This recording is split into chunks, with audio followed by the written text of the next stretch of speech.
சும்மா ஹெல்த் நேயர்களுக்கு வணக்கம். இன்னைக்கு நம்ம கூட அறிவியல் சித்தர் டாக்டர் அன்பு கணபதி அவர்கள் நம்ம கூட இருக்காங்க. ஆரோக்கியம் சார்ந்து நமக்கு இருக்கக்கூடிய அத்தனை சந்தேகங்களுக்கான விளக்கமும் அவர்கிட்ட கேட்டு தெரிஞ்சுக்கலாம். வணக்கம் சார். வணக்கம். எப்படி இருக்கீங்க? நல்லா இருக்கேம்மா. ஓகே. தேங்க்யூ. இன்னைக்கு நிகழ்ச்சியில் நிறைய பேர் இப்போ தூங்க முடியல, நைட் நேரத்தில் எங்களுக்கு தூக்கமே வர மாட்டேங்குது, சரியா தூங்கலைன்னா பல நோய்கள் ஏற்படுது அப்படின்னு நிறைய டாக்டர்ஸ் சொல்றாங்க. ஆனா எங்களுக்கு படுத்தா தூக்கம் வர மாட்டேங்குது, இதுக்கு நாங்க என்ன பண்றது? இன்னைக்கு இளைய தலைமுறையிலிருந்து வயசானவங்க வரைக்கும் இதை ஃபேஸ் பண்றாங்க. இதற்கு என்ன தீர்வு இருக்கு? என்ன காரணம்னு கண்டுபிடிச்சிட்டு அதுக்கு தீர்வு கண்டுபிடிச்சிடலாம். தூக்கமின்மை ஏன் வருகிறது? தூக்கம் வரணும் இல்லை. இரவானால் கதிரவன் மறைந்தால் நம்முடைய மூளையிலே மெலட்டோனின் சுரக்க ஆரம்பிச்சிடும். மெலட்டோனின் சுரக்க ஆரம்பித்தால் மனது சாந்தத்தை அடைந்து உறக்கத்துக்கு போகும். அப்போ அது ஏன் மெலட்டோனின் சுரக்கலை, ஏன் தூக்கம் வர மாட்டேங்கிறது? இந்த தூக்கம் வரலைங்கிறதுல அவங்க சொல்கிறத கேட்டிங்கன்னா சிரிப்பாக இருக்கும். ஐயா படுத்தா எதை நினைக்க வேணாம்னு நினச்சோம்னா அதுதான் ஏன் வந்துக்கிட்டே இருக்குது திரும்ப. ஒன்று. ரெண்டாவது, ஏதோ ஒரு காரணத்தினால ஏற்பட்ட ஒரு சோகம், ஒரு வருத்தம், ஒரு இழப்பு, ஒரு தோல்வி, ஒரு பயம், அந்த எண்ணம் என்ன பண்ணுது, அவங்க மனசை அப்படியே கிரிப் பண்ணிக்குது. இந்த மனசுமா நம்ம தப்பாக பயன்படுத்துகிறோம். இந்த மூளை இருக்கிறது, நினைவு இருக்கிறது, அது ஒரு அற்புதமான பூத்தொட்டி. ஆனால் அதை குப்பை கூடையாக மாற்றிட்டோம் நாம். It's a flower vase which we use as a dustbin. ஏன்னாமா ஒரு அதிகமான தாக்கத்தை எந்த எண்ணம் மனதில் ஏற்படுத்தும்னா, எது சோகமோ, எது பயமோ, எது அதிர்ச்சிக்குரியதோ, எது கவலைக்குரியதோ அது ஆழமாக போய் பதிஞ்சிடும். எது சந்தோஷமோ, எது இன்பமோ அது மனசில் போய் ஆழமாக பதியாது. ஒருத்தரை கூப்பிட்டு, ஒரு பெண்ணையை கூப்பிட்டு, ஒரு திருமணமான பெண்ணையை கூப்பிட்டு, அம்மா உங்கள் வாழ்க்கையில் நீங்கள் சந்தோஷமாக இருந்த நாட்களை சொல்லுங்கம்மா. ஒரு சந்தோஷமாவா? சந்தோஷம் தேடி தேடி பார்த்துட்டு சந்தோஷமாக இருந்து ஒன்று கூட நினைவுக்கு வராது. ஆனால் ஒரு வார்த்தை உங்கள் மனசு ரொம்ப கவலைப்பட்டது ஒன்று சொல்லுங்கன்னா ஒரு பட்டியலே வர படப்படும். அன்னைக்கு இப்படி சொன்னாங்க, அவங்க அப்படி சொன்னாங்க, மாமியார் திட்டினாங்க, மருமக திட்டினாங்க, அல்லது தாத்தா திட்டினாரு, வரிசையில் ஒப்பிப்பாங்க. இந்த மனம் தேவையில்லாத சிந்தனையை அது பதித்து வைத்து கொண்டு திரும்ப திரும்ப வெளியே கொண்டாடும். எது தேவையோ, எது மகிழ்ச்சி தருமோ, எது கிளர்ச்சி தருமோ அதை அது நினச்சி பார்க்காது, அது மறந்து போயிடும். அப்போ மனசுக்குள்ளே ஒரு கவலை, சோகம், துன்பம், இழப்பு அது திரும்ப திரும்ப ஓடிக்கிட்டே இருந்ததுன்னா தூக்கம் வராது. இன்னும் சிலருக்கு கற்பனை, எதிர்காலத்தை பற்றி அப்படியே ஒரே ஐடியா, நாளைக்கு இருக்க போகிறோங்கிறதே உறுதி கிடையாது. ஒரு பொழுதும் வாழ்வது அறியார் கருதுவ கோடியும் அல்ல பலன்னு வள்ளுவன் சொல்லுவான். ஒரு பொழுது அடுத்த நிமிஷம் இருக்க போகிறோங்கிறது உறுதி கிடையாது. ஆனால் இவன் ஒரு 1000 வருஷத்துக்கு கணக்கு போட்டு வச்சுருப்பான். இப்படி திரும்ப திரும்ப எதிர்காலத்தை பற்றி ஆசை போடுதல், அதை விட கொடுமை கடந்த காலத்தில் நடந்த இழப்புகளை பற்றி மனதில் சுமத்தல். ப்ரெசண்ட்டில் வாழறதே கிடையாது. படுத்த உடனே தூங்கலைன்னா என்ன ஆகும்? அடுத்த நாள் வேலையை ஒழுங்காக செய்ய முடியாது. ஒரு மாதிரி மந்தமாக மதன்னு இருக்கும். இப்போ தூக்கம் இல்லைன்னா அடுத்த நாள் தலைவலி. முதல் நாள் தூக்கம் கட்ட அடுத்த நாள் தலைவலி வந்துடும். இப்போ தூக்கமின்மையினால் வருகிற தலைவலி, தான் செய்ய வேண்டிய வேலையில் முழுமையாக கவனம் செலுத்த முடியாது போதல், இது எல்லாம் ஒன்றா சேர்ந்து நடக்கிறது தான் தூக்கமின்மையின் தலைவலி. இதுக்கு என்ன செய்யறது? ஒரு வீட்டில் செய்து சாப்பிட்ற சுருக்கமான ஒரு முறையை நான் சொல்கிறேன், எல்லாரும் கையாளலாம். கிருமீனமச்சல் கிராணி அதிசாரம் சிறநீர் நித்திரை பங்கம் போ. நித்திரைனா என்ன?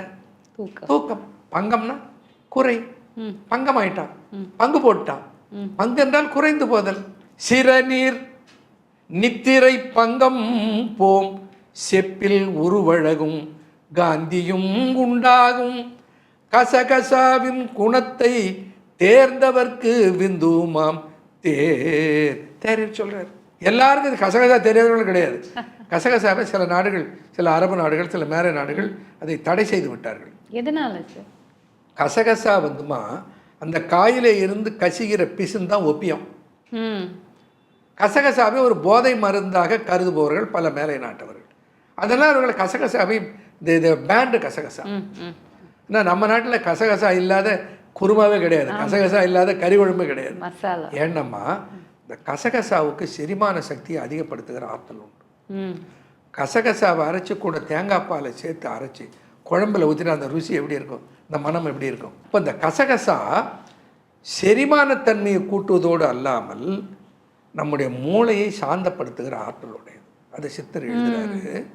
சிறநீர், தலையில் இருக்கிற நீர், நித்திரை பங்கம், தூக்கமின்மை போம் கசகசாவினால். அது மட்டும் இல்லை, கசகசாவின் குணத்தை தேர்ந்தவருக்கு விந்துவுமாம் தேர்.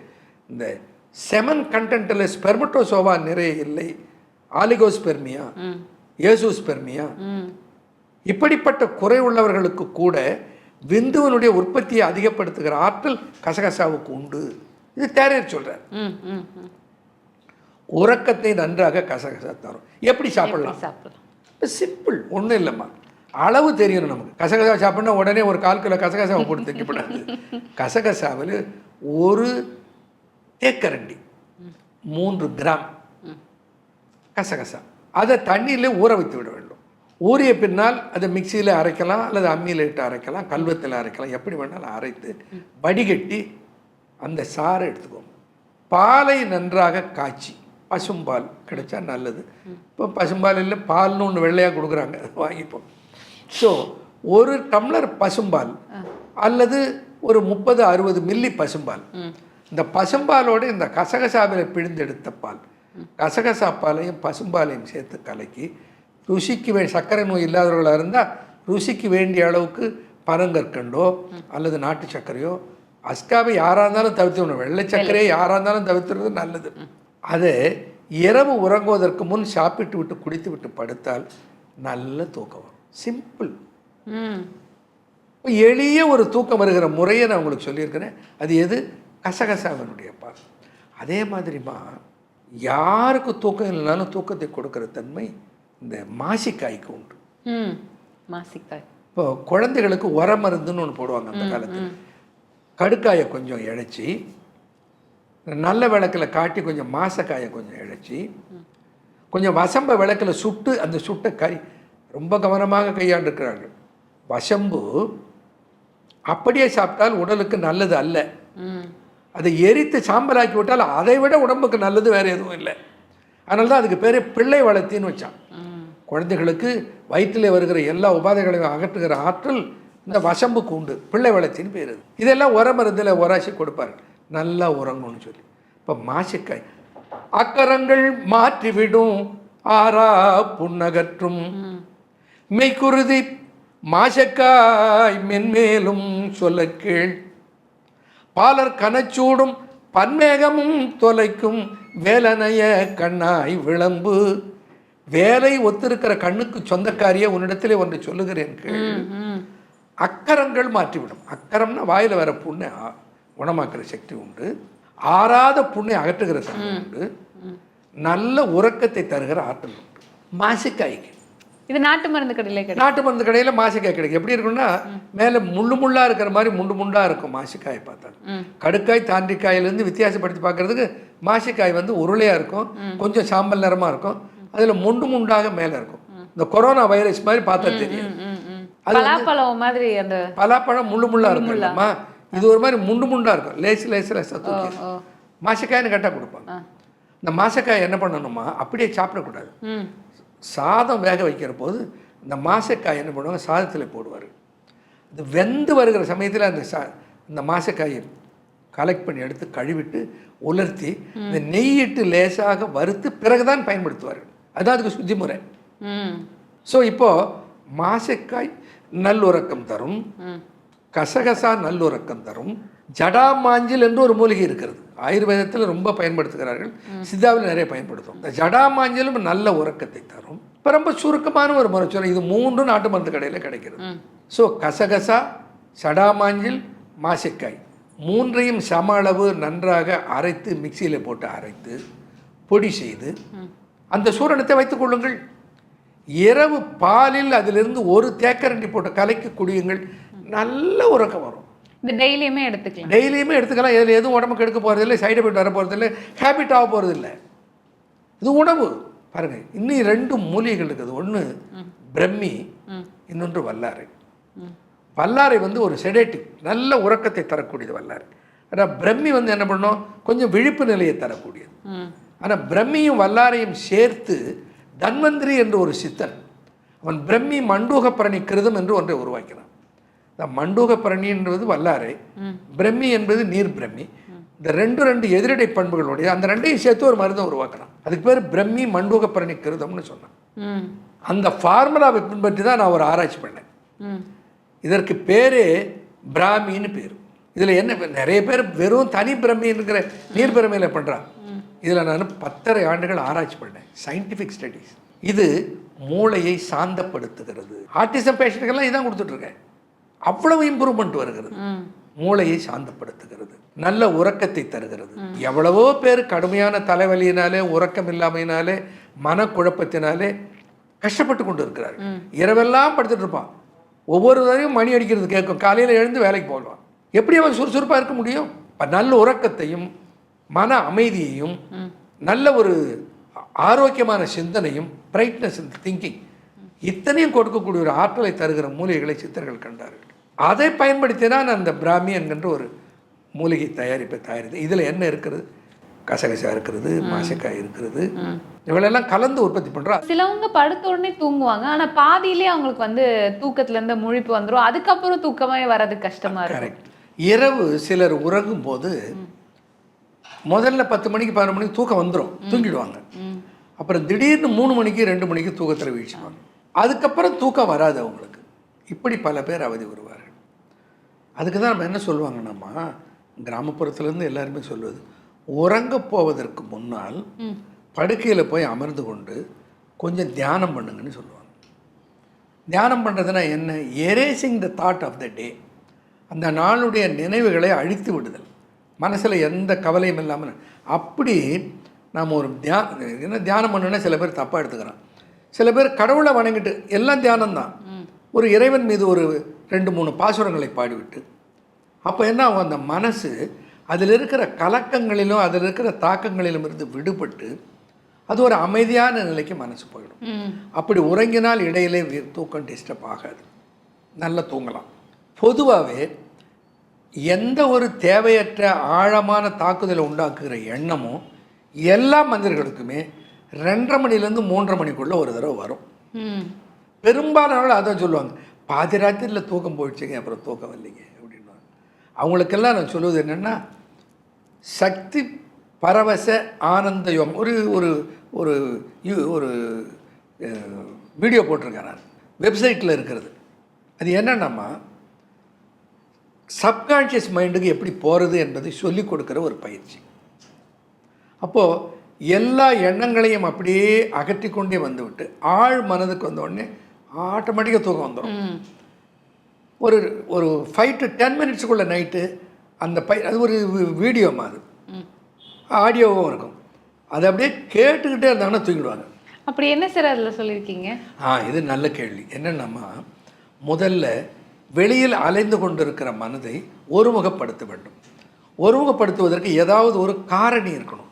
அப்போ என்ன பண்ணுறோம், அதை வந்து யோக பயிற்சியில் சொல்லுவாங்க, யோக நித்ரா அப்படின்னு சொல்லுவாங்க. அதாவது யோக நித்ரா இஸ் எ ஸ்லீப்ஃபுல் அவேர்னஸ். உறக்க நிலையில் விழித்திருத்தல் என்பது யோக நித்ரா, யோகத்தில் நித்ரா. அந்த யோக நித்ராவினுடைய ஃபர்தர் டெவலப்மெண்ட்டு தாமா அது.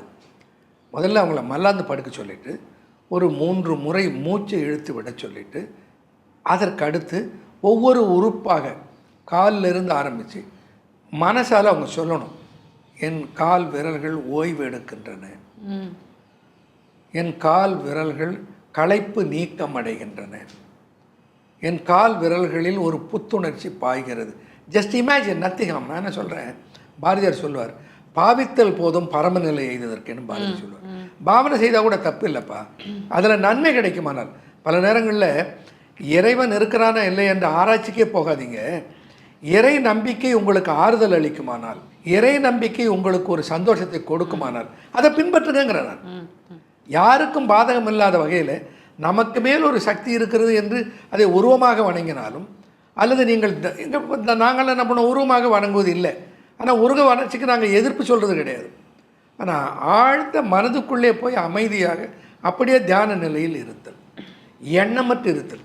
பல பேருக்கு தெரியறதில்லம்மா, mindless state, no mind state அல்லது மைண்ட்ஃபுல்னஸ் அப்படின்னா என்னென்ன தெரிய மாட்டேங்குது. ஒன்றும் இல்லைம்மா, ரொம்ப சுலபமாக ஒரு மெத்தட் சொல்கிற மாதிரி நீங்களே அசந்து போடுவீங்க. பல கூட்டங்கள்லேயே நான் இருக்கிற மக்களை மொத்த மக்களையும் நினைவில்லாமல் செய்து விடுவேன். ஒரு 500 பேர் உட்காந்து கூட 500 பேரையும் எந்த எண்ணமும் மனதில் வராமல் பண்ணிவிடுவேன். எப்படி சார்? ரொம்ப சுலபம். இப்போ உங்களை பண்ணுற பாருங்க, நீங்கள் அந்த நிலைக்கு ஆளாயிடுவீங்க. ஒன்றும் இல்லை, அப்படியே உட்காந்துக்கோங்க, அப்படியே கண்ணை மூடிக்கோங்க. கண்ணை மூடிக்கிட்டு உங்கள் புருவ மத்திக்கு நேராக உங்கள் கவனத்தை வச்சுக்கிட்டு நான் கேட்குற ஒரு கேள்வி மட்டும் கேளுங்க. முதல்ல எனக்கு என்ன தாட்டு வருது அப்படி என்பதை நான் கண்டுபிடிக்க போகிறேன். எனக்கு முதல்ல என்ன எண்ணம் வருது? First thought, what thought comes to me? முதல்ல என் மனதுக்கு எந்த எண்ணம் வருகிறது? எண்ணத்தை சூஸ் பண்ணல, என்ன எண்ணம் வருகிறதுன்னு அப்படியே கவனிங்க. ஒரு எண்ணமும் வராது. Don't follow a thought, don't choose a thought, don't chase a thought, don't select a thought. Just observe what thought is coming. இந்த நிகழ்ச்சியை பார்த்துக்கிட்டு இருக்கவங்கலாம் ட்ரை பண்ணி பார்க்கட்டுமே, ஆச்சரியம் அடைவார்கள். எந்த எண்ணம் முதல்ல வருது என்று கண்டுபிடிக்க துவங்கினாலே எண்ணமே வராது. நோ மைண்ட் ஸ்டேட்டுக்கு ஈஸியாக போயிடலாம். இப்போ இரவில் உறக்கம் வரவில்லை என்பவர்கள் அந்த சக்தி பரவச ஆனந்த யோக அந்த கேட்டாலே போதுமா, அது அப்படியே ஆழ் மனதுக்கு உங்களை கூட்டிகிட்டு போயிடும். அந்த இன்ஸ்ட்ரக்ஷன் அந்த மாதிரி இருக்கும், அதில் அப்படி டிசைன் பண்ணியிருக்காது. அப்போ ஆழ் மனதுக்கு போயிட்டீங்கன்னா இங்கே தாட்டே கிடையாது. ஸோ அமைதியாக தூங்கிடுவீங்க. ஓகே. வேற ஏதாவது அந்த நேரத்தில் நம்ம வேற ஏதாவது உணவு முறைகள் எடுத்துக்கும் போது திரும்ப தூக்கம் வர? சிலருக்கு தூக்கம் வந்துமா, சாப்பிட்ட உணவு முழுக்க செரிமானம் ஆகிட்டு காலி வயிறானாலும் தூக்கம் வராது. சில என்ன பண்ணுவாங்க, நல்லா சாப்பிட்டா தான் என்னால் தூங்க முடியும்னு சொல்லுவாங்க. இப்போ எனக்கெல்லாம் அப்படி இல்லை, நல்ல பசியில் தூங்குவோம் அழகாக, என்னை டிஸ்டர்ப் பண்ணாது கொஞ்சம் கூட. அப்போ அந்த மாதிரி நேரத்தில் ஏதாவது கொஞ்சம் உணவு அவர்கள் எடுத்துக்கொள்ளலாம், அல்லது ஒரு பானம் சாப்பிடலாம். கசகசா தேங்காய் பால் பானம் ப்ரிப்பேர் பண்ணி வச்சுடலாம். அதை சாப்பிட்டா நல்ல தூக்கம் வந்துடும். ஆனால் தூக்கம் வருவது என்பது மிக அவசியம். தூக்கம் வராது போவதற்கு காரணம் நம்முடைய மனம்தான். முதல்ல அதை சரி பண்ணி கொள்ளணும். அப்புறம் உணவு வகையிலையும் அதை சரி பண்ணி கொள்வது தான் சரி. அதற்கு சில நம்ம நாட்டு மருந்து கடையில் கிடைக்கிற மூலிகைகளை தான் நான் உங்களுக்கு சொன்னேன். நிச்சயமா. ஸோ நம்மளுடைய நேயர்கள் அனைவரும் இந்த தூக்கமின்மையால் யாரெல்லாம் அவதிப்படுறாங்களோ அவங்க எல்லாரும் நீங்கள் சொன்ன அத்தனை விஷயங்களும் வந்து ட்ரை பண்ணி பார்க்கட்டும். நீங்கள் சொன்ன மாதிரி ஆழ்ந்த தூக்கம் வந்து எல்லாருக்கும் வந்து கிடைக்கட்டும். ஒரு தெளிவான விளக்கம் எங்களுக்காக கொடுத்தீங்க. ரொம்ப நன்றி. நன்றிம்மா, நன்றி, வணக்கம்.